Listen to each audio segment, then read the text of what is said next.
What you gonna do? Turn for the go. Tell me what you gonna do. Hey.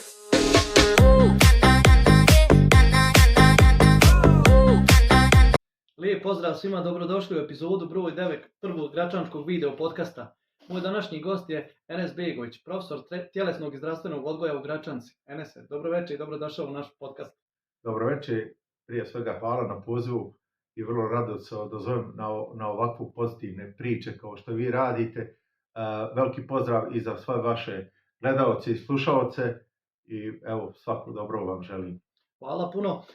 Prije nego što krenemo, htio bih se zahvaliti našim sponzorima koji su prepoznali ovaj projekat, a to su N-Motor Pribava, uvoz i prodaja motora iz Europske unije i Švicarske.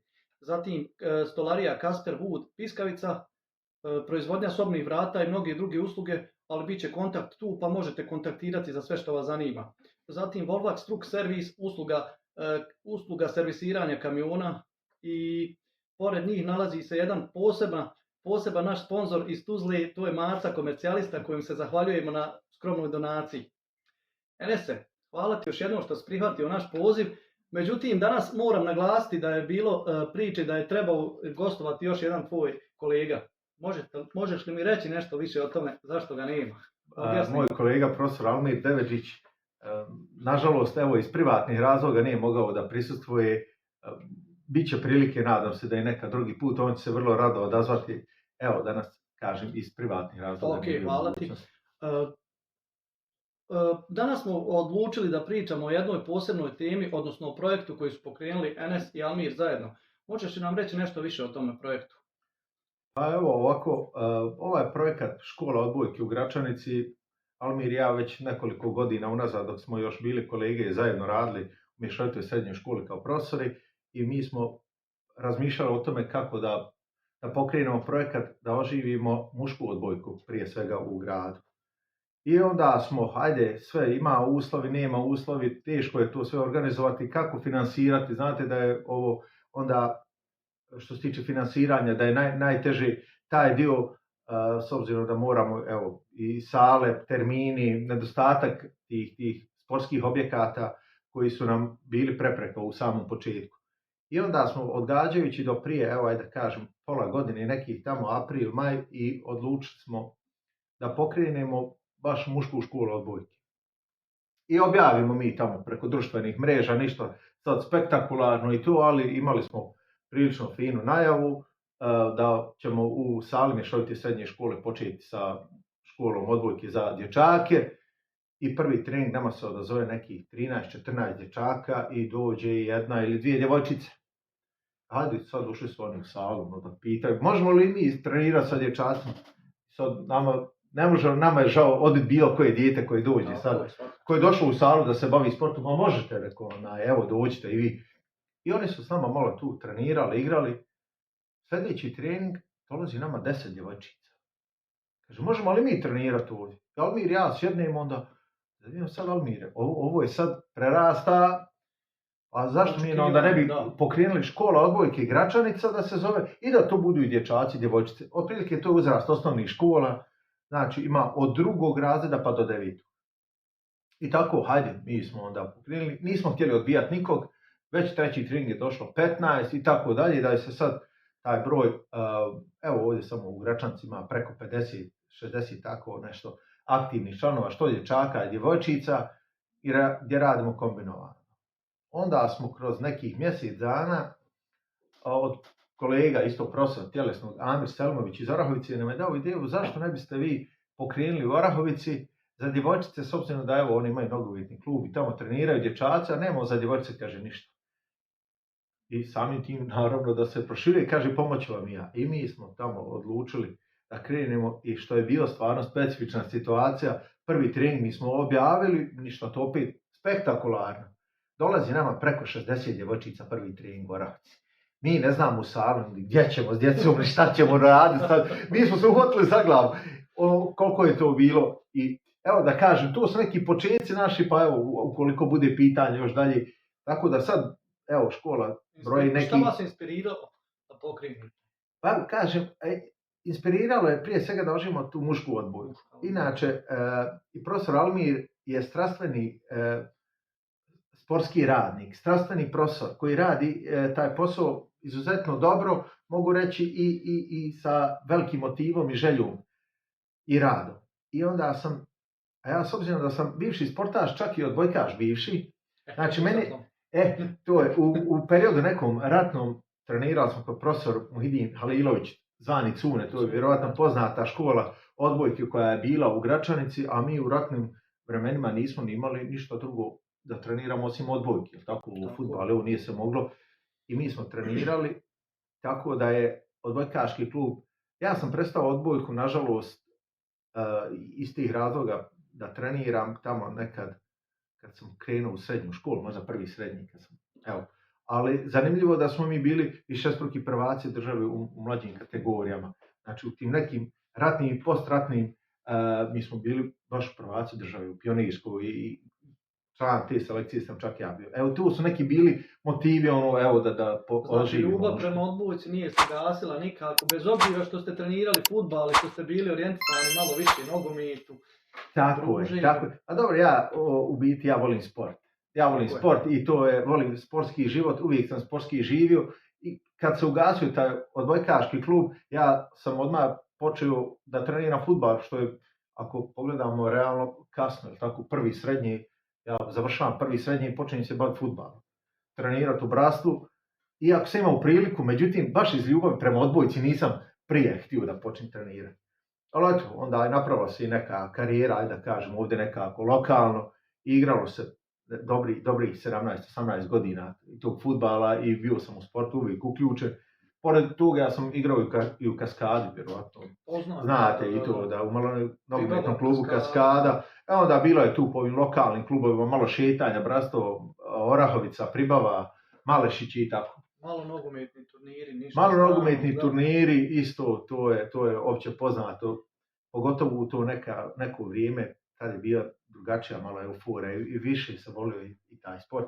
Evo mi smo imali manifestacije, vjerovatno znate, što je meni žao što sad, na primjer, u gradu nemamo jedan lijep malo nogometni turnir koji se održavao ljeti kao radnički sportske igre, to je bilo. Da, baš jednom prethodnom gostu smo postavili pitanje koji u Sportskom savezu, zašto nema više radničkih igara, nažalost nismo dobili neki odgovor kao u smislu da nema volje, ali ja vjerujem da ima volje za tim. To je jedan strašan projekat bio, pogotovo nama koji smo u tom trenutku bili djeca i sjećamo se, najljepše uspomene nosimo sa tih turnira. Pa tako je, mi smo znali izađemo, ali tako u čaši, kupimo sebi sok i onda smo pogledamo koju utakmicu i lijepo se provedemo. Možda smo se malo sad odmakli od teme, krenuli smo od odbojke, ali evo otišli smo i uopšteno o sportu pričati, ali evo tu sam... Ovo je baš emisija o pozitivnim stvarima i tu su svakako pozitivne stvari koje su bile, pa lijepo je se prisjetiti. Mnogi se ne sjećaju, nažalost, nisu ta godišta se mogu sjećati kako je izgledalo to, kako je to rukometno igralište bilo puno u svakom trenutku, svaku noć. Mislim da je trajalo otprilike mjesec dana. Pa tako nešto, jest. Svaki vikend se moglo izaći skoro. Tako je. Ok, i ajde nećemo se persirati. I ti i Almir ste profesori i nastavnici bili u tjelesnog odgoja, tako? Znači, i da li postoje neke razlike u pristupu tjelesnog odgoja u osnovnim i u srednjim školama? Pa naravno da postoji razlike u samim planu i programu u osnovnoj i srednjoj školi su različiti.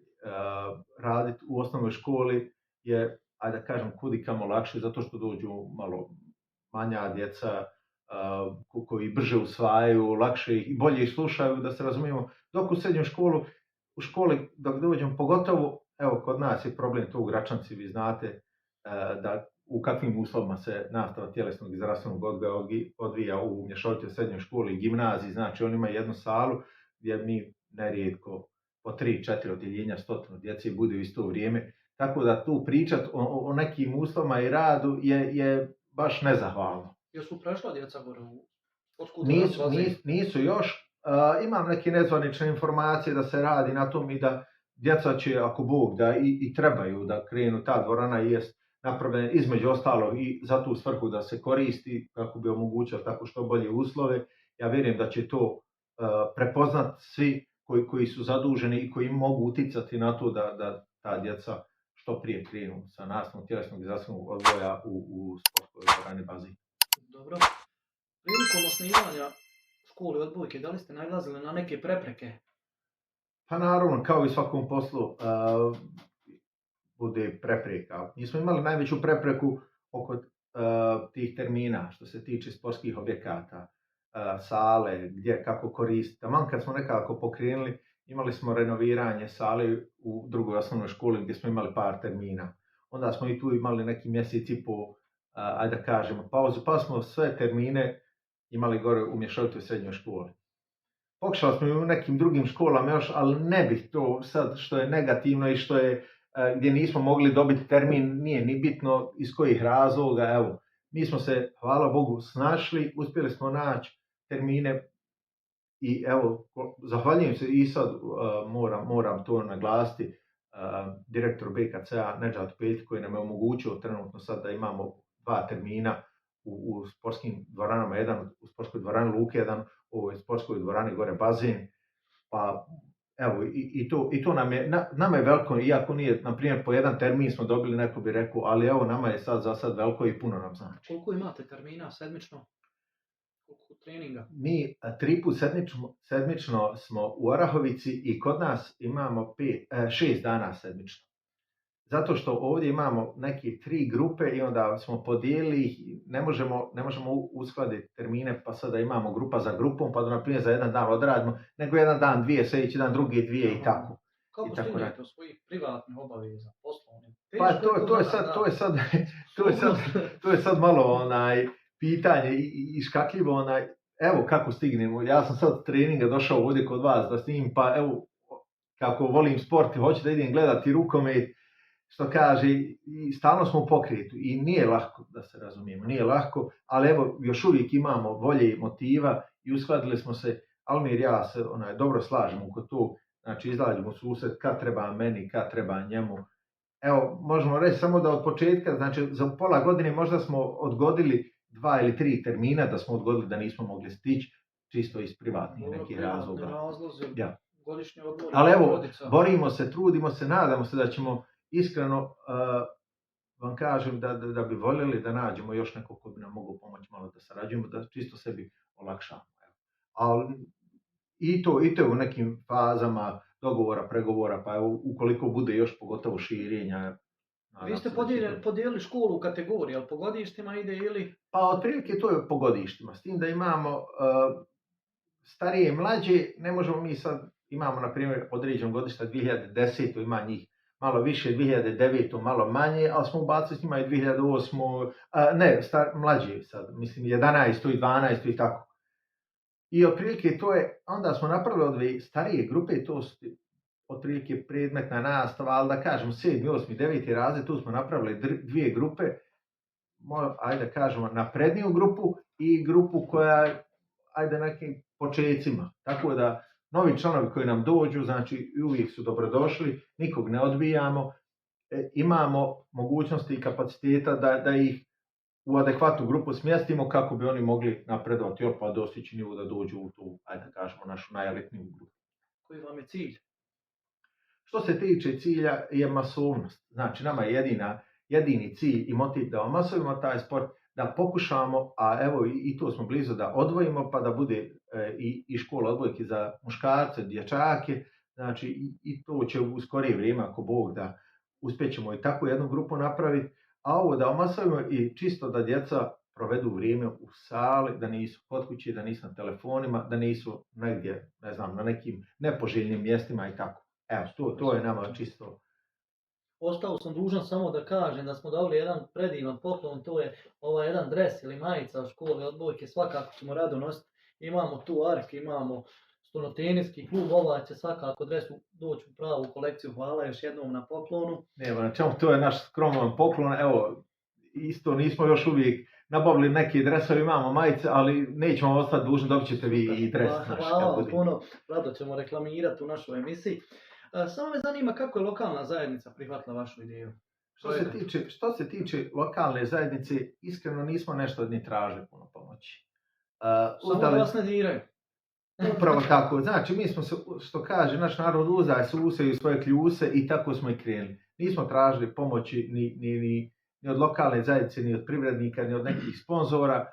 Ovo i do sad sve što radimo na tom nekom ajde da kažemo, nije baš ni volonterski, jer imamo te skromne članarine koje naplaćujemo i iz njih finansiramo nabavku rekvizita i tako dalje, plaćanje sportskih sala i zaista nismo se obratili ni gradskoj upravi, a ne mora znaš da neću. Znači, Da. mi ćemo mi smo u fazi registracije i trebamo da registrujemo to kao jedno društvo, ajde da kažem, i onda bi mogli da možemo na određene projekte aplicirati i tako dalje. Što se tiče daljih ambicija, ne mislimo se takmičiti u nekim ligama gdje možemo financirati. Evo, ovo je škola odbojki, ali smo mi spremni sve naše raspoložive, jel tako, kvalitetne igrače ustupiti ženskom odbojkaškom klubu, muškom odbojkaškom klubu. Već imamo dječaka koji su otišli da igraju za Lukavac, pošto je kod njih tamo klub opstao i sa tradicijom muški odbojkaški klub. Da li iz naših projekta može izaći seniorska ekipa, muška seniorska ekipa? Može, sigurno da može. Sad malo je odbojka, kažem, nažalost zapostavljen 20 i nešto godina kako odbojkaški klub ugašen i onda 20 i nešto godina se nije radilo na to. I tek sad, ja to moram reći, ali tek sad kad smo mi pokrenuli, ima još uvijek i oni koji se dvoume. Da su imali prije tog, na primjer, dječaci koji su počeli trenirati rukomet, da su imali odbojku, ja vjerujem da oni ne bi ni pomišljali na rukomet. Jer sad imamo dječaka koji treniraju rukomet i odbojku. I još se dvoume. Mi smo rekli njima, izvolite kod nas, malo Bujruma, kad god hoćete, a trenirajte vi rukomet. Jer mi ne želimo da neko bude teško, da ćemo mi sad postati neki profesionalni klub, da ćemo reprezentativca nekog, jel tako, napraviti, ali ćemo omogućiti da ko ima imalo afiniteta i ko može postići to, evo da mu mi pružimo maksimalnu podršku. Dobro, postoje li neki planovi za proširenje programa, odnosno za neke druge sportove? Trenutno je odbojka. Obzirom da ste obojica ili sve trojica, sad pošto se spomenuo i Amira Selimovića, Omega, tako? Moj kolega bivši, da očekujemo neku školu fudbala u gradu dodatno ili školu rukometa, zašto ne? Što se tiče ostalih sportova, mi smo se stvarno bazirali samo na odbojku i ne mislimo što se tiče drugih sportova. Evo, dobro. Imaju rukometni klub, ima svoju školu, jel tako? Nogometni klub, nogometnih škola imamo koliko hoćete, od Orahovice, jel tako, Bratstva, Eurofudbal, pa evo i ove neke manje mjesne zajednice imaju, jel tako, škole fudbala i to je u narodu malo poznati i lakši. Međutim, isto se slažem da možda bi bilo bolje i u tim školama fudbala da više se bave ljudi od struke.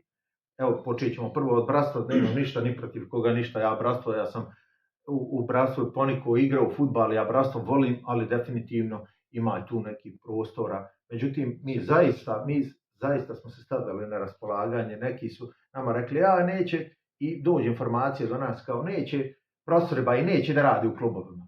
Evo, iskreno, mene nikad niko nije ponudio. Nije bilo ponuda nikakvi, ni u ŽOK, ni u RK, ni u Bratstvu, nigdje. Nikad. Evo, čak sam se ja jedno vrijeme nudio u Bratstvu, iskreno da budem, nudio sam se besplatno da radim, da volontiram, evo, da dođem čisto. Međutim, nije bitno iz kojih razloga i ne želim o tom pričati. Okay. Nije bilo za mene tamo, što kaže, mjesta i evo za pojedini kolegi. Malo je Almir pokušavao negdje nekad u Bratstvu davno, ali nije to. Mi se držimo odbojke, što se tiče ove naše škole odbojke, mi ćemo tu rada proširimo svoje i da pridobijemo profesore i stručne ljude koji rade s nama, jer evo, držimo se tog da su profesori tjelesnog najstručniji da obavljaju taj dio. Pogotovo za školne sporte. Ne mislim sad da sam ja da vodim profesionalno određeni ženski odbojkaški klub, muški odbojkaški klub, ne kažem, nisam na tom nivou, ali za ono osnovno što nam za školu odbojke, tu mislim da su ipak profesori tjelesnog. Pa mislim da ste vi jedina škola, tako se zove vaš projekat, gdje radi profesori isključivo. Pa tako je. U jednom klubu nema to. Upravo to, što kažem, u drugim klubama ne ulazimo opet. Ima i tamo nešto, ali većinom to nije tako. Znači sad ima u klubama gdje imaju i licence i sve, ja to poštujem, ali mislim da sa mlađim kategorijama, pogotovo sa ovim nekim škola, osnovna škola i to ti uzrast da bi trebali da rade nastavnici, odnosno profesori tjelesnog Mi imamo u planu, možda sad odnosno i najavili smo da ćemo proširiti svoju školu odbojki na Stjepan Polje, međutim iz objektivnih razloga jer mi ne možemo stići, nismo još uvijek, nije rečeno da nećemo i evo i to ćemo pokušati u nekom narednom periodu, tamo ako nađemo još nekog s kim možemo sarađivati da i tamo. A da li planirate, pošto ste rekli da nećete biti kao profesionalni klub, da li planirate neku inostranu saradnju, ajmo reći, pošto je, kako ja znam, u odbojci, ne znam, Italija je jako poželjna zemlja za odbojku, pa na tom nekom nivou, ajmo reći, škola odbojke Gračanca da se poveže s nekim mjestom, s nekim gradom u Evropi, nebitno sad ne mora biti isključivo Italija, nego bilo šta, pa da bi se tu negdje, ajmo reći, prepoznao neki talenat ili nešto. Iskreno sada mi je rano o tome pričati, jer smo tamo, sad kažem, na nekom početku mi nemamo, mi smo tu nekih 5-6 mjeseci, znači rano je o tome pričati, tako je.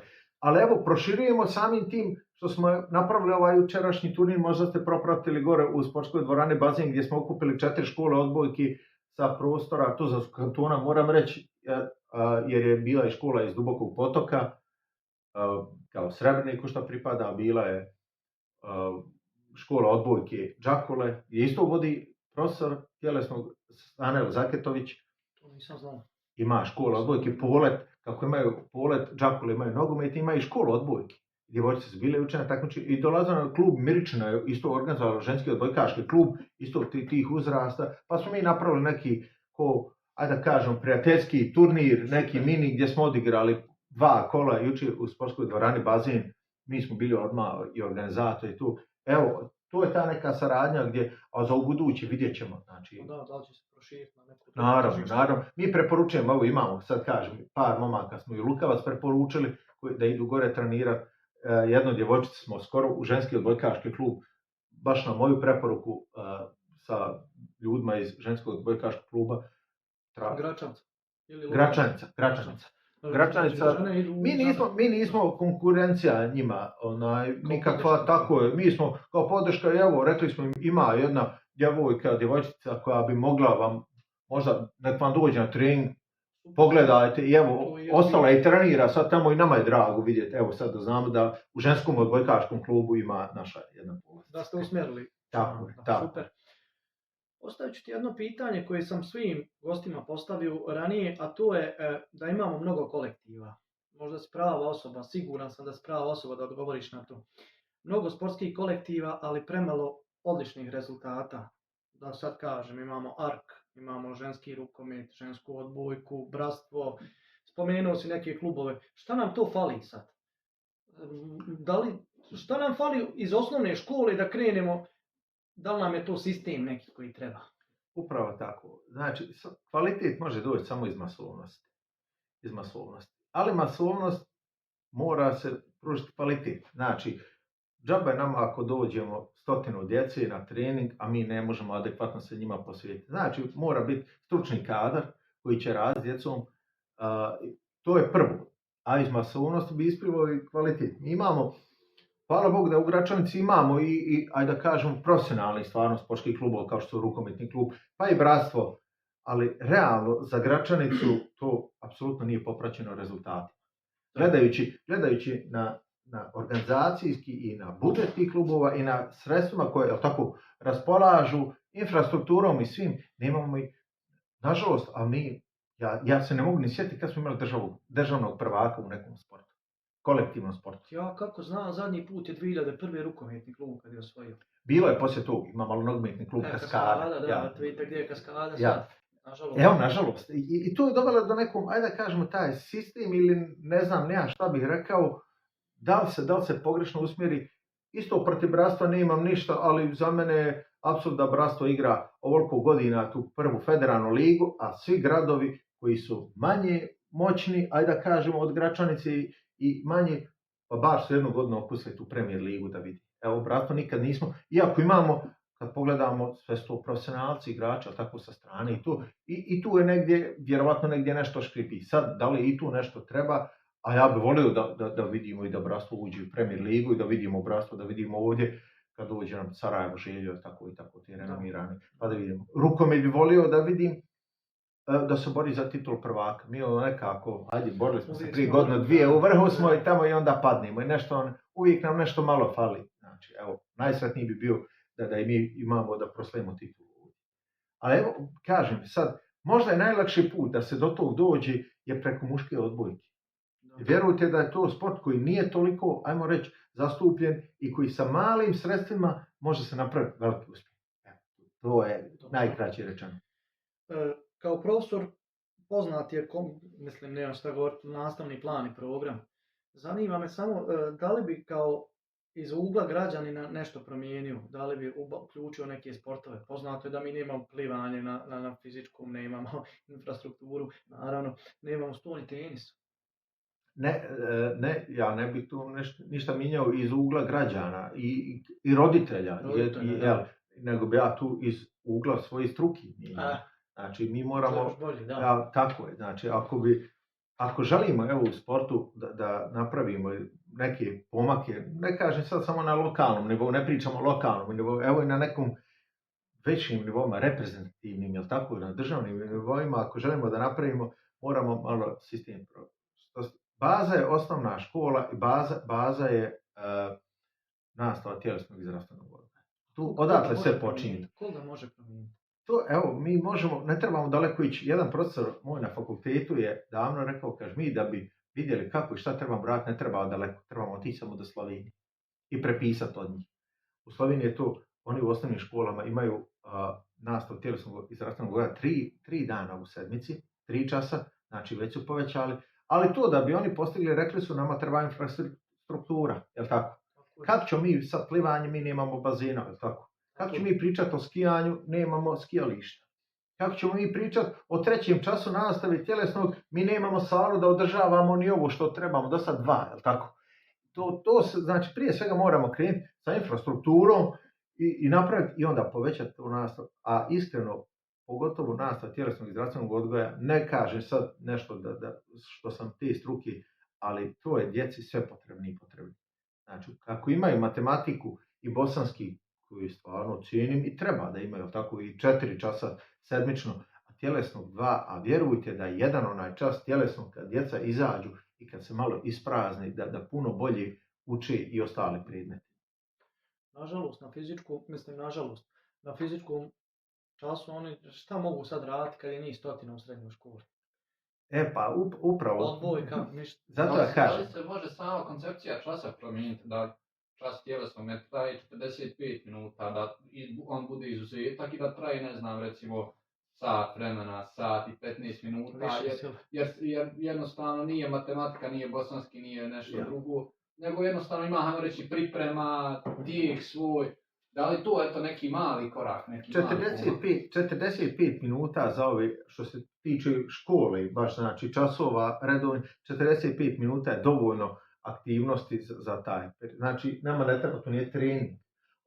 Oni samo treba da podignu malo, da se istroši da energiju, jel tako, i da nauče nešto od sporta. A oni će trenirati poslije škole, jer kad kroz školu, sve to ide kroz školu. Znači, on u školi, ako je voli nastavnik, ako mu nastavnik adekvatno pokaže, jel tako, i odbojku, i košarke, onda će diti zainteresovati pa će reći, pa mogu bi ovo i trenirati.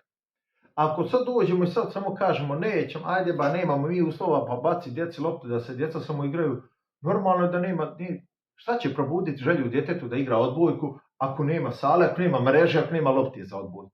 Evo tu sad neke stvari. Kažem, ne treba produžiti, ali treba samo uvesti češće. Nama je fizička aktivnost potrebna svaki dan. Fizička aktivnost, kretanje, to nam je život, to nam je zdravlje. Kakav je odnos sa roditeljima djece koje treniraju kod vas? Da li imate podršku od njih? Da mogu šta pomoći oni? Što se tog tiče, i najveću stvarno podršku imamo od roditelja i, ajde da kažemo, od nekih naših prijatelja naše škole odbojke. Jer evo, i ovo finansiranje sve ide kroz određene članarine koje su, može se reći, simbolične i kroz određene donacije.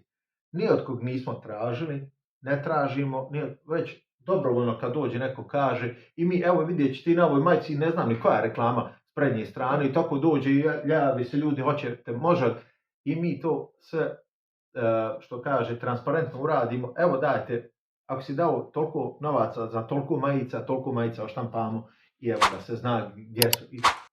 Pa bude nerijetko, evo i bivši odbojkaši, dobili smo neki dan od jednog bivšeg odbojkaša, mog školskog druga Jasmina Gope, ovom prilikom evo da ga i pozdravim, i on je naš nekadašnji reprezentativac Bosne i Hercegovine u odbojci u kadetskoj konkurenciji.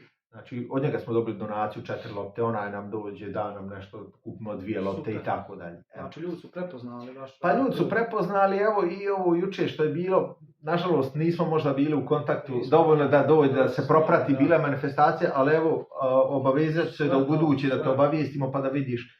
Možda se propratili tamo na Facebooku, bilo je tamo. Žao mi što nisam bio uživo tu. Ajde da kažem, to je tako. I više smo imali sa roditeljima, ajde da kažem, sa našim prijateljima, naših kluba, odnosno škole odbojki, nego od nekih drugih pomoći, ali evo, što smo rekli, od nekih drugih institucija. Naravno, to je to. I saradnja nama, mi smo, evo i to još da spomenim, mi smo realizovali ove godine, što je bilo malo i nezamislivo. Almir je, on je nekad preduhiti neke stvari, požuri, on sad i odmah, znači. Ja njemu kažem, da Almir, sačka polako, možda žurimo, ali evo dobro se pokazalo, mi samo što smo krenuli, kroz mjesec dana dobijamo mi ponudu da organizujemo odlazak na sportski kamp Izađi napolje, zove se sportski kamp u Ajdinovići. To je 3 dana kamp. Hajde mi anketu da napravimo i kontamo, nema ništa od tog, međutim, nama se 33 djece odazvalo da smo mi išli, sve 3 profesora smo išli s njima, vodili smo 3 dana djecu u kamp u Ajdinoviće, gdje je bilo stvarno prelijepo iskustvo. To kažem, opet u saradnji sa roditeljima te djece, znači i bilo je lijepo. Naučili su tamo djeca, trenirali su, imali su i neke druge aktivnosti, naučili su kako da se ponašaju, imali su ograničeno korištenje mobitela, znali su kad treba leći. Evo, baš nešto prelijepo. I imamo u planu, već ima ponuda u januaru da napravimo isto zimski kamp Izađi napolje, zove se, gdje bi bilo vjerovatno tamo uključeno da učimo ih i skijat, jer su ovo sad imali tamo, na primjer, ljeti imaju bazen, mi smo 7 djece naučili koji nisu znali, naučili smo ih plivati. I to nam je, znači, nije nama odbojka broj 1, samo odbojka, prioritet, ne. Nama je prioritet da napravimo od njih ljude, da napravimo da sportska kultura, moramo imati sportsku kulturu. To hoću da pitam, da li djeci fali disciplini? Evo, iskreno da budem, mi nemamo problema s disciplinom. Zato što ovo nije obavezno. Generalno, kroz školu. To jest. Ovo je vrijeme je takvo kako jest. Vi svi znate, fali discipline i odraslima, kamoli djeci. Znači, i to je malo teže. Što se tiče nas i naših treninga, škola nije obavezna. Mi svima kažemo. Ili će se ponašati po pravilima, ili nemoj dolaziti. Tako, znači, ovo, i čisto ne treba nama neko da se penji na glavu, što, evo, da ga zadržimo radi neki članarine, nama tu ne treba i ne želimo tako da radi. Dobro. Koju poruku biste poslali mladim koji žele postati sportaši? Evo, prije svega, ja bi zaista volio da svi mladi prepoznaju ljepote sporta. Ljepote sporta i ljepote tog življenja sportskog načina života. Sigurno te sport neće odvesti u neki, ajde da kažemo, u pogrešnom smjeru, da činiš nešto loše i evo, da ideš. Ako provedeš vrijeme na treningu, pa se umoriš, pa si fizički aktivan, jel tako, naravno, da to utiče na tvoje zdravlje. Pa ćeš doći kući, moraš se odmoriti, tako. Neće ti ne upast da ideš negdje hodati i to. Tako da i roditeljima bi to preporučio, prije svega, da svoje djecu uključi u sport. I ako dijete ne želi, daj ga, bolje uključi ga u neki sport, nije bitno koji, ne mora biti odbojka, ne mora biti ni rukomet, ni nogomet, nađi bilo koji sport. Trčanje, evo, spomenuli ste atletski rekreativni klub, jel tako? Samo da dijete ima obavezu. Tu se uči i disciplini, tu se uči i svemu životu, ponašanju. Evo sad kažem, vraćam se na taj kamp što smo, djeca su, da se razumijemo, neka djeca se nikad nisu susrela, ali tako sa švedskim stolom. Tako je. Kako žalost. I to je jedan vid da naučimo, da znaju oni kako, gdje sjedi, kako da treba, koliko hrane da koriste, kako, evo, čisto, to su neke stvari koje bi trebale da budu vodilja i roditeljima, a i djeci. Znači, mislim, djeca mogu želiti koliko hoće, ukoliko roditelj ne želi. Znači, ali roditelj treba da pokaže i da vidi šta su te pozitivne stvari u sportu. Ja sam ih, hvala Bogu, bez da me neko i tjerao i uvijek sam se i tjerao i išao, ne da sam tjerao, ja sam i fudbal, ja sam igrao dok mi je bilo, dok sam volio da idem na trening, a jedva čekam trening i ajde. 2 put dnevno. I 2 put dnevno, nikakav problem. Ali kad mi je već postalo teže iz nekih, hajde kažem, porodičnih razloga i to, onda nisam htio više da se nešto blefiram, za mene je dosta, ja sam se izigrao i tako, ali sam naravno ostajem u sportu i do kraja života ću ostati u sportu. Super. Enese, hvala ti na gostovanju, stvarno mi je bila čast i zadovoljstvo da čujemo ovakvu lijepu priču, ovakav projekat, svakako treba podržati. Mi smo na raspolaganju, kad god budemo u mogućnosti, zovite nas, mi ćemo se rado odazvati da propratimo sve što možemo propratiti, da medijski prikažemo koliko smo u mogućnosti. Jer ipak i mi smo u početku i mi smo jedan mladi projekat koji se usmjerio baš na ovako lijepe pozitivne priče. I nadam se da će svaki dan sve više i više biti takvih priča, pa da i mi imamo posla što kaže za sve. Naravno. Evo ja se još jednom stvarno zahvaljujem u svoje ime, u ime profesora Almira, što ste, evo, nažalost, još jednom ponavljam, nije on mogao doći, u ime naše škole odbojke, jer evo, na neki način ste ispromovisali i drago mi je da je prepoznato to kao nešto dobro i kao pozitivna priča. I ja vama želim da nastavite i da imate, hvala Bogu, što više posla i ovako pozitivnih priča. Evo, i pozvao bi još jednom sve zainteresovane da dođu, da se akcenat bih stavio na dječake, jer nam je cilj da oživimo taj muški odbojkaški klub i mušku odbojku u Gračanici. Super. Hvala još jednom.